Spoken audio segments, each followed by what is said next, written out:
नमस्कार। हम पढ़ रहे थे एकांकी के भेद। हिंदी एकांकी और का स्वरूप और विकास हम पढ़ रहे थे। उसके अंदर हमने स्वरूप पर बात की थी। उसके बाद एकांकी के कला पक्ष के बारे में बात की थी, एकांकी के तत्वों के बारे में बात की थी। आज हम बात कर रहे हैं एकांकी के भेद। हमने दो भेद पढ़े थे, घटना प्रधान और चरित्र प्रधान। पुनः आपकी जानकारी के लिए, वास्तुशिल्प एवं मूल प्रवृत्तियों के आधार पर विद्वानों ने एकांकी के अनेक भेद किए हैं। वस्तु के आधार पर जैसे सामाजिक, राजनीतिक, ऐतिहासिक; शिल्प के आधार पर दृश्य एकांकी, रेडियो एकांकी, स्वगत एकांकी, पद्य एकांकी, फैंटेसी। इसी तरह से अलग अलग भेदों की परिकल्पना की गई है। पहला भेद है घटना प्रधान एकांकी।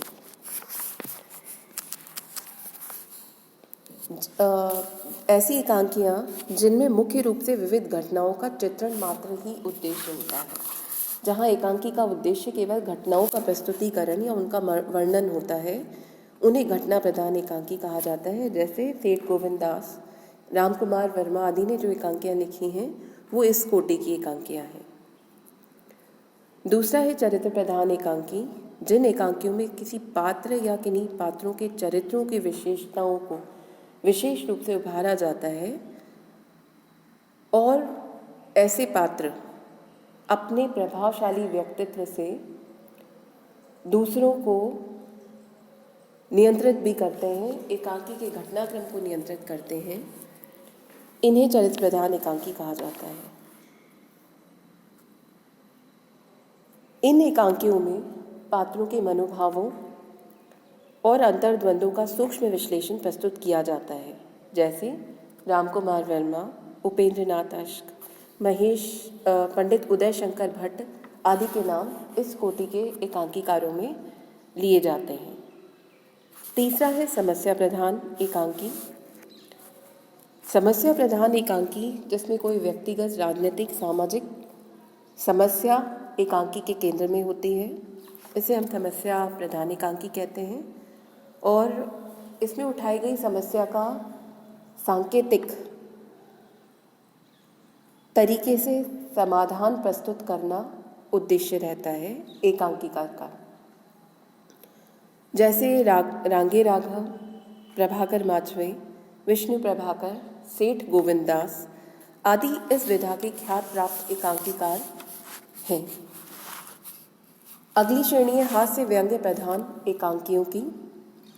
आधुनिक एकांकीकारों ने अपनी एकांकियों में सामाजिक अंधविश्वास, कुरीतियों, सामाजिक रूढ़ियों, बाह्याडंबरों तथा जीवन के खोखलेपन को निर्ममता के साथ व्यंग्यपूर्ण शैली में चित्रित किया है। ऐसे एकांकीकारों में डॉक्टर रामकुमार वर्मा और जगदीश चंद्र माथुर चिरकाल तक स्मरणीय रहेंगे। उपेंद्र नाथ अश्क, उदय शंकर भट्ट, भुवनेश्वर प्रसाद आदि ने इसी प्रकार के हास्य व्यंग्यपूर्ण एकांकियाँ लिखी हैं। पांचवी श्रेणी है ऐतिहासिक एकांकियों की। इसमें इतिहास प्रसिद्ध पुरुषों, प्रसिद्ध व्यक्तियों, प्रसिद्ध ऐतिहासिक घटनाओं पर आधारित एकांकियों के द्वारा जब रचनाकार किसी काल विशेष को जीवंत रूप प्रदान करता है, तो ऐसे ऐतिहासिक एकांकियों की सृष्टि होती है।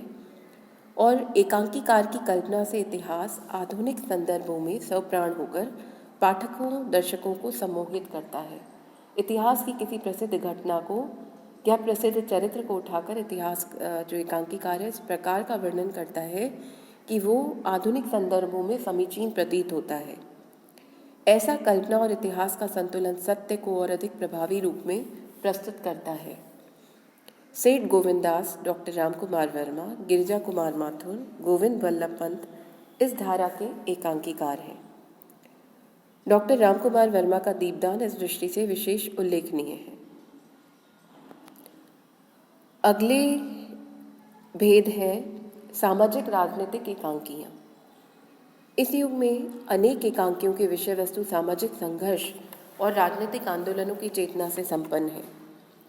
क्योंकि आधुनिक जीवन की बहुआयामी समस्याएं तथा नए परिवेश की चुनौतियां, बेरोजगारी व शोषण इन एकांकियों में निहित व्यंग्य के निशाने पर होती हैं।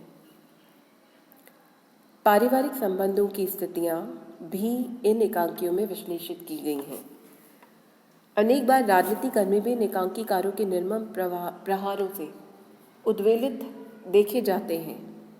लक्ष्मी नारायण लाल, गिरिजा कुमार माथुर, भारत भूषण अग्रवाल, सत्येंद्र शरत, विष्णु प्रभाकर इस श्रेणी के एकांकीकार हैं। अगली श्रेणी में आते हैं पौराणिक एकांकियाँ।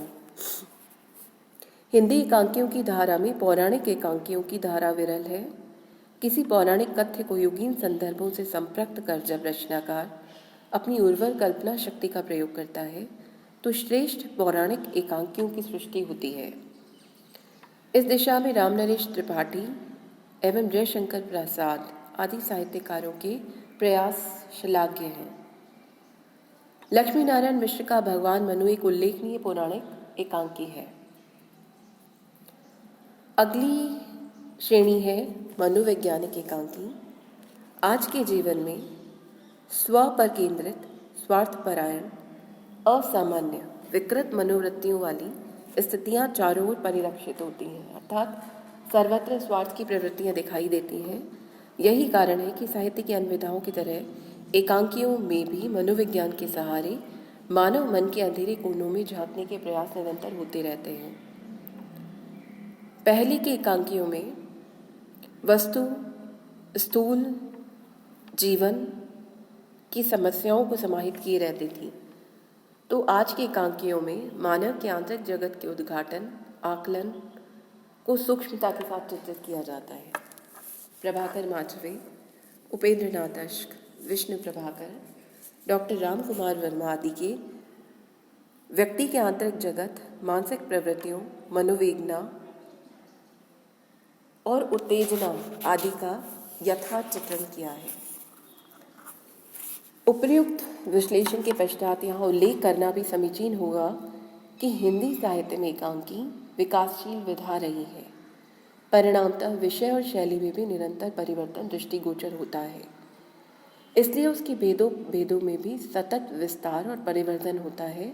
अतः एकांकी के भेदों के विषय में अंतिम शब्द कहना नितांत दुष्कर है, अर्थात एकांकी के भेद इतने ही हैं, हम ऐसा नहीं कह सकते, क्योंकि ये एक प्रगतिशील विधा है, विकासशील विधा है। अतः इसमें नवीनतम प्रयोग होते जा रहे हैं और अन्य भेद भी इसके दिखाई दे रहे हैं।